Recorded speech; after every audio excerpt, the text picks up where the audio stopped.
సర్పంచులతో పని ఏమీ లేదన్నట్టుగా నిరాకరిస్తూ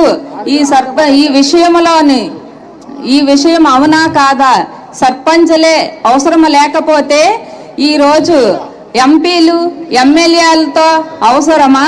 ఈ ప్రశ్నకు సమాధానం సార్ గారు చెప్పాలని కోరుకుంటూ సెలవు తీసుకుంటున్నాను. నమస్తే సార్, చెప్పమ్మా. నా పేరు వారజయసావని. నేను తొత్తరముడి గ్రామ సర్పంచ్ని, అయినవెల్లి మండల సర్పంచుల సమైక్య అధ్యక్షురాలను కూడా. డాక్టర్ బిఆర్ అంబేద్కర్ కోనసీమ జిల్లా నుండి వచ్చాం సార్. అమ్మా సావిత్రి గారు ఎక్కడ? మాట్లాడమ్మా, నువ్వు మాట్లాడమ్మా సార్. చెప్పమ్మా సార్, మా వైసీపీ పాలనలో గ్రామ పంచాయతీల అభివృద్ధి జరగలేదని మాకు తెలుస్తుంది సార్. అదే టీడీపీ వస్తుంది కాబట్టి మా గ్రామ పంచాయతీలను ఏ విధంగా అభివృద్ధి పరుస్తారో మీరు చెప్పగలరా సార్? ఓకే. సావిత్రి గారు మీ పార్టీ పేరు కూడా చెప్పండి. నేను వైసీపీ పార్టీ నుంచి మద్దతు గెలిచిన వ్యక్తిని సార్.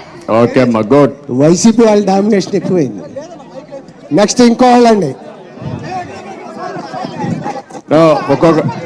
ఒకరిద్దరు మాట్లాడండి, సమాధానం కూడా చెప్పాలి. మీరు అందరూ లేస్తే కష్టం, మాకు కూర్చోవాలి, అందరూ కూర్చోవాలి, అందరూ మాట్లాడలేరు. ప్లీజ్ కాకూడదు, కూర్చోండి. మనం మెసేజ్ వెళ్ళాలి. మీ మనోభావాలు నాకు అర్థమైనాయి సార్. చంద్రబాబు నాయుడు గారికి ఒక 2 నిమిషాలు ఆయన్ని డిస్టర్బ్ చేయదు ఎవరు, దయచేసి. మా ఆవేదన ఆయన దృష్టికి వెళ్ళాలి, ఆయనకి తెలియాలి సార్.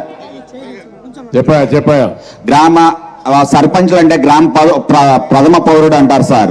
ఒక శాసనసభ్యుడు ఒక నియోజకవర్గంలో గెలవాలంటే ఒక పార్టీ అధినేత ఫోటో ఉండాలి, పార్టీ సింబల్ ఉండాలి, పార్టీ నిధులు ఉండాలి. కానీ ఎటువంటి ఫోటోలు, ఎటువంటి సింబల్ లేకుండా గెలిచే ఏకైక సర్పంచ్ ఎవరున్నారంటే ఆ గ్రామంలో పోటీ చేసే సర్పంచ్ సార్. కానీ ఈ రోజు అదే సర్పంచ్ని హీరోలో ఫిబ్రవరి 2021 రాత్రి హీరోగా అయిన సర్పంచులు ఈ రోజు జీరోగా మీ ముందు నిలబడ్డారు సార్. మీరు ముఖ్యమంత్రి అయిన తర్వాత అదే జీరో సర్పంచ్ ఉన్న వ్యక్తిని హీరోలుగా